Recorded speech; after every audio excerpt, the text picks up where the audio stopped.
Assalamualaikum warahmatullahi wabarakatuh. Perkenalkan, nama saya Miftahul Arifin. NPM saya 202412200083. Pada kesempatan kali ini, saya akan mempresentasikan laporan ujian tengah semester untuk mata kuliah analisis algoritma. Topik yang akan saya bahas hari ini sangat fundamental dalam ilmu komputer, yaitu analisis kompleksitas algoritma. Mengapa kita perlu mempelajari analisis algoritma? Dalam pemrograman, kita tahu bahwa algoritma adalah langkah-langkah untuk menyelesaikan masalah. Namun, perlu dicatat bahwa tidak semua algoritma diciptakan sama. Beberapa algoritma jauh lebih efisien daripada yang lain. Perbedaan ini mungkin tidak terlihat pada data yang kecil, tetapi ketika ukuran data membesar, algoritma dengan kompleksitas O(n)2 akan terasa sangat lambat dibandingkan dengan O log n. Oleh karena itu, efisiensi ini menjadi aspek krusial dalam mengembangkan perangkat lunak. Nah, mari kita masuk ke dasar teori. Apa sebenarnya kompleksitas algoritma itu? Singkatnya, ini adalah ukuran efisiensi berdasarkan dua sumber daya utama, waktu dan ruang atau memori. Penting untuk dipahami bahwa time complexity tidak diukur menggunakan detik pada stopwatch, melainkan diukur dari jumlah operasi dasar relatif terhadap jumlah input atau n. Sedangkan space complexity mengukur menggunakan memori seperti variabel atau stack rekursi selama program berjalan. Untuk menggambarkan pertumbuhan ini, kita menggunakan notasi asimptotik. Ada 3 notasi utama, yaitu yang pertama Big O. Ini yang paling sering kita gunakan. Big O itu mengukur batas atas atau worst case. Ini memberitahu kita batas maksimal waktu yang dibutuhkan suatu algoritma. Yang kedua itu omega. Ini adalah batas bawah atau best case, skenario terbaik. Nah, yang ketiga itu theta.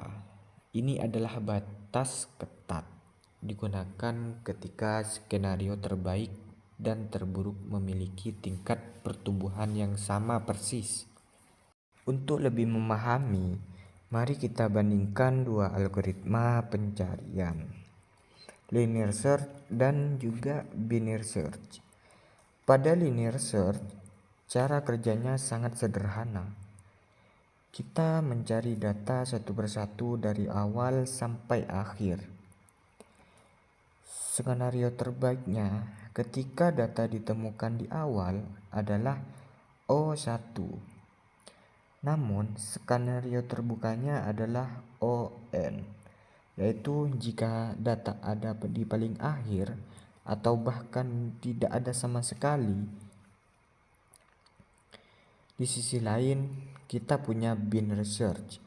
Syaratnya data harus sudah diurutkan terlebih dahulu. Nah, algoritma ini bekerja dengan membelah data menjadi dua bagian pada setiap literasinya. Efisiensinya sangat luar biasa untuk data besar. Sebagai contoh, jika kita punya 1024 data, linear search di skenario terburuk butuh 1024 pengecekan. Sedangkan binary search maksimal hanya butuh 10 pengecekan. Karena algoritma basis 2 dari 1024 adalah 10. Oleh karena itu, kompleksitasnya adalah O log n. Di slide ini, kita bisa melihat bentuk nyata dari kedua algoritma tadi dalam bahasa Python. Di sebelah kiri adalah linear search. Bisa dilihat kita menggunakan looping sederhana for in, range, len R. Program akan mengecek elemen satu persatu. Karena ada satu looping yang bergantung pada jumlah elemen, kompleksitasnya adalah O(n). Sedangkan di sebelah kanan adalah binary search. Kita menggunakan variabel left dan right untuk menentukan batas pencarian, lalu mencari titik tengah atau mid. Pada setiap perulangan while, kita membuang setengah dari ruang pencarian. Karena pembagian dua ini terjadi secara terus-menerus, maka kompleksitas waktunya terbukti menjadi O log n. Nah, bagaimana cara kita menganalisis kode menjadi notasi big O secara matematis? Pertama, looping tunggal. Jika ada satu looping yang berjalan sebanyak n kali, setiap penambahan data akan menambah satu operasi. Ini menghasilkan O(n). Yang kedua itu nested loop atau loop bersarang. Jika ada looping di dalam looping, kedua berjalan n kali. Total operasinya adalah n dikali n. Penambahan input akan melipat gandakan beban kerja secara kuadratik. Kompleksitasnya adalah O(n pangkat 2). Nah, yang ketiga, divide and conquer.